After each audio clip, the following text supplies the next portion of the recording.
Assalamualaikum warahmatullahi wabarakatuh.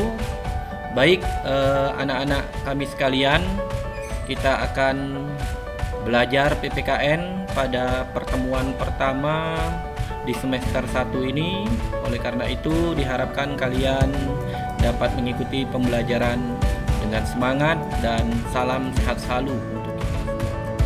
Baik, anak-anak sekalian, kita langsung saja masuk kepada materi kompetensi dasar kita, yakni nilai-nilai Pancasila dalam kerangka praktek penyelenggaraan negara.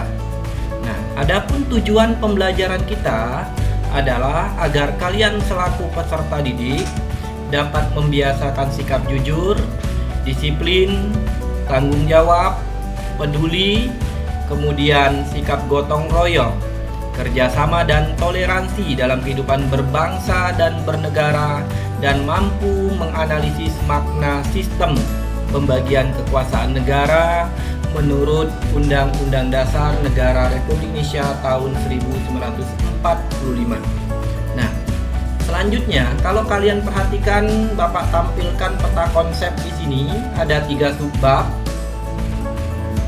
Nah, fokus kita hanya pada poin A saja, pada subbab sistem pembagian kekuasaan negara Republik Indonesia.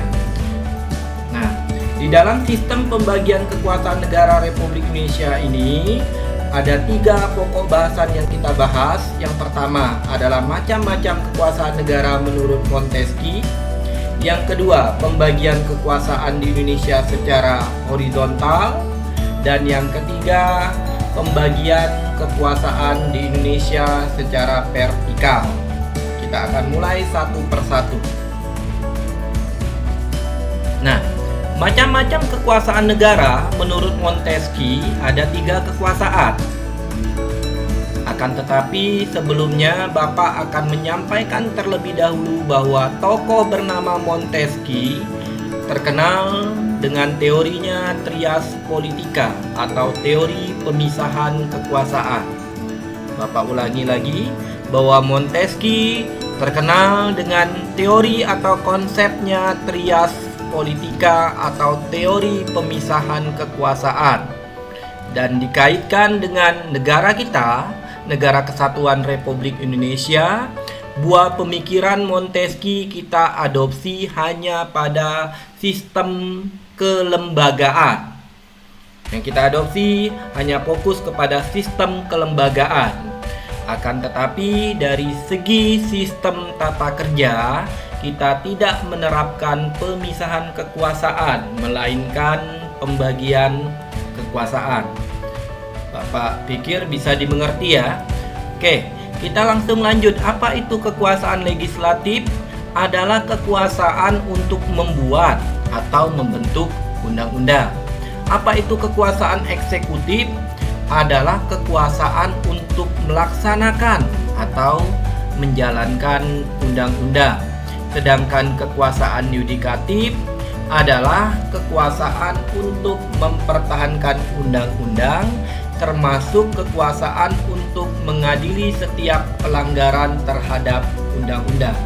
Bisa dipahami semua ya? Oke, kita lanjut berikutnya kepada pembagian kekuasaan secara horizontal. Kalau kalian perhatikan di slide, di sini ada 6 kekuasaan. Kemudian di sampingnya ada lembaga negara, dan di samping kanan lagi adalah dasar hukum yang mengaturnya. Baik, anak-anak sekalian, kita bahas satu persatu. Kita mulai dari kekuasaan konstitutif. Apa itu kekuasaan konstitutif? Adalah kekuasaan untuk mengubah dan menetapkan undang-undang dasar. Di Indonesia, kekuasaan konstitutif terletak di tangan Majelis Permusyawaratan Rakyat sebagaimana dasar hukumnya ketentuan pasal 3 ayat 1 Undang-Undang Dasar Negara Republik Indonesia tahun 1945. Yang kedua, kekuasaan eksekutif.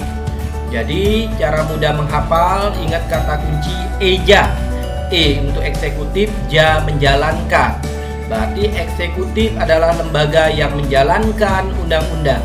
terletak di tangan Presiden dan dasar hukumnya adalah ketentuan pasal 4 ayat 1. Kemudian yang ketiga, ada kekuasaan legislatif. Apa kata kuncinya? Kalau eksekutif ingat kata eja, legislatif ingat kata lembu.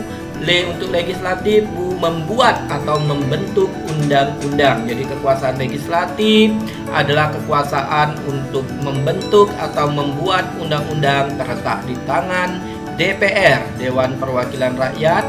Dasar hukumnya adalah ketentuan pasal 20 ayat 1. Kita lanjut kepada poin keempat, adalah kekuasaan yudikatif, disebut juga dengan kekuasaan kehakiman. Di Indonesia, kekuasaan kehakiman terletak di tangan Mahkamah Agung dan Mahkamah Konstitusi dengan dasar hukumnya ketentuan pasal 24 ayat 2. Oke, bisa dipahami ya. Kita lanjut kepada poin kelima, kekuasaan eksaminatif atau inspektif terletak di tangan Badan Pemeriksa Keuangan atau sering kita sebut dengan singkatan BPK. Dasar hukumnya adalah pasal 23E ayat 1. Dan satu lagi, kekuasaan moneter terletak di tangan Bank Indonesia. Nah, dasar hukumnya apa? Pasal 23D Undang-Undang Dasar Negara Republik Indonesia tahun 1945. Nah, untuk lebih jelasnya Bapak akan membagikan struktur ketatanegaraan kita atau bagian struktur kelembagaan negara kita menurut Undang-Undang Dasar Negara Republik Indonesia tahun 1945. Nah, kalian perhatikan di sini UUD 1945 adalah sumber hukum tertinggi yang menjadi acuan bagi lembaga negara dalam menjalankan tugasnya. Nah, ini adalah menandakan garis horizontal. Nah, sebagai catatan yang untuk kalian ketahui bahwa sebelum perubahan Undang-Undang Dasar atau sebelum amandemen UUD 1945, MPR dikenal sebagai lembaga tertinggi negara. Tetapi setelah amandemen, semuanya dianggap secara horizontal dan disebut sebagai lembaga negara. Paham ya? Nah, kemudian di sini kalau kalian perhatikan ada pemerintah pusat dan pemerintah daerah.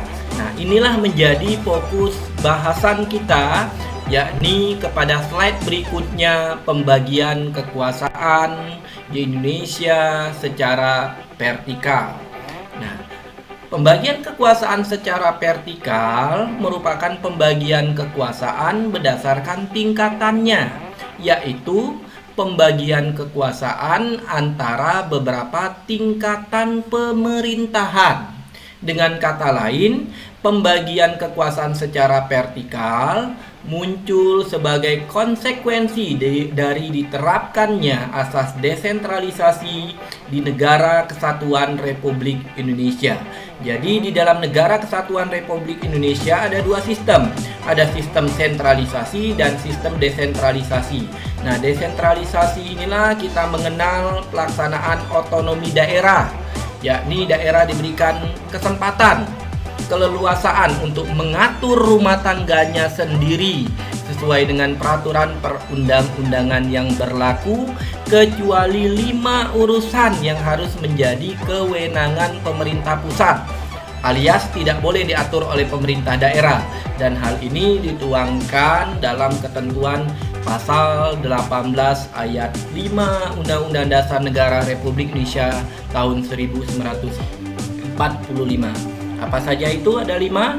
Pertama, politik luar negeri. Yang kedua, pertahanan dan keamanan. Yang ketiga, justisi. Yang keempat adalah agama. Dan yang kelima, moneter dan fiskal.